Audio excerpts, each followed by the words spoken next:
नमस्कार प्यारे किसान भाइयों।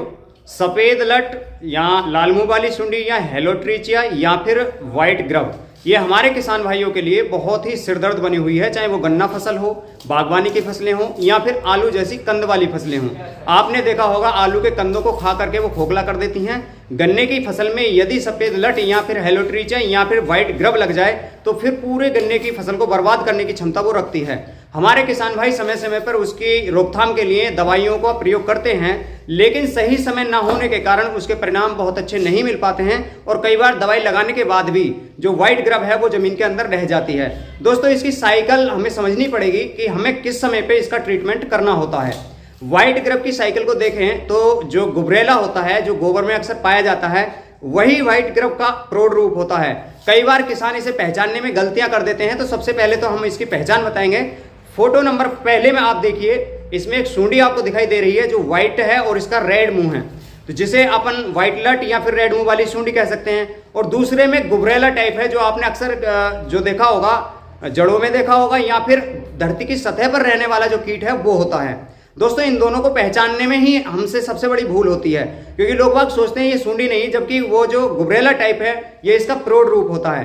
तो इसके ट्रीटमेंट के लिए बहुत सारे किसान भाई अलग अलग प्रकार के इंसेक्टिसाइड लगाते हैं। इसका रोकथाम करना बहुत ही सरल भी है और बहुत ही कठिन भी है। यदि आप टाइमिंग के हिसाब से अपनी जमीन के अंदर दवाई लगाते हैं तो वो कंट्रोल में हो जाती है, और यदि आप टाइमिंग को थोड़ा सा भी इधर उधर कर देते हैं तो जो दवाई है उसको प्रयोग करने के बाद भी ये जो व्हाइट ग्रब है ये रुक नहीं पाती है। क्योंकि व्हाइट ग्रब का जो साइकिल है आप देख सकते हैं।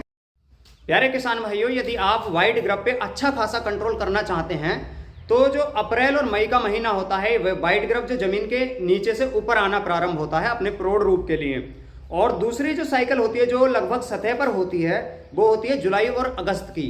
तो इन दोनों ही समय में आप प्रिवेंटिव जो ट्रीटमेंट आप कर सकते हैं, जैसे थायोमेथोक्सम प्लस रीजेंट के रूप में जो भी प्रोडक्ट मार्केट के अंदर हैं, आप उन्हें ड्रिंचिंग के रूप में भी कर सकते हैं। क्योंकि जैसे ही आप ड्रिंचिंग या फिर ग्रेनुअल के रूप में करते हैं और पीछे से पानी देते हैं तो जो हमारा इंसेक्ट है या फिर अपना कीटनाशक जो भी है वो जमीन के अंदर चला जाता है और फिर इस पे अच्छा खासा वर्क करता है। लेकिन बाकी के समय जो मई और अप्रैल से या फिर जुलाई और अगस्त के बाद जितने भी बाकी के महीने हो गए वो सब के सब ये जो व्हाइट ग्रब है वो नीचे रहता है, जिसके कारण से हम जब दवाई लगाते हैं तो कुछ ही भाग उसका नीचे जा पाता है, जिसके कारण हल्का फुल्का कंट्रोल होता है।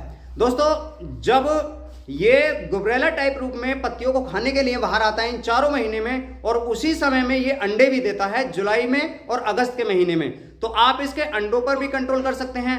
औसतन रूप में एक जो व्हाइट ग्रब है वो लगभग 17 से 18 या फिर 20 से 25 अंडे के बीच देता है।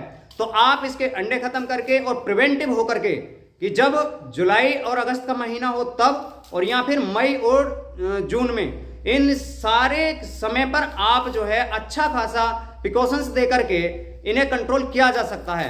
आपने देखा होगा व्हाइट ग्रब जो बड़े बड़े पेड़ होते हैं नीचे जड़ में से खाते हुए ऊपर तने तक आ जाता है और वहां पे एक लार्वा छोड़ता है, जिसके कारण से पेड़ मुरझा जाते हैं या पौधे मुरझा जाते हैं और फिर धीरे धीरे उन्हें खुराक नहीं मिल पाती, जिससे थोड़े ही समय में वो फसल सूख जाती है।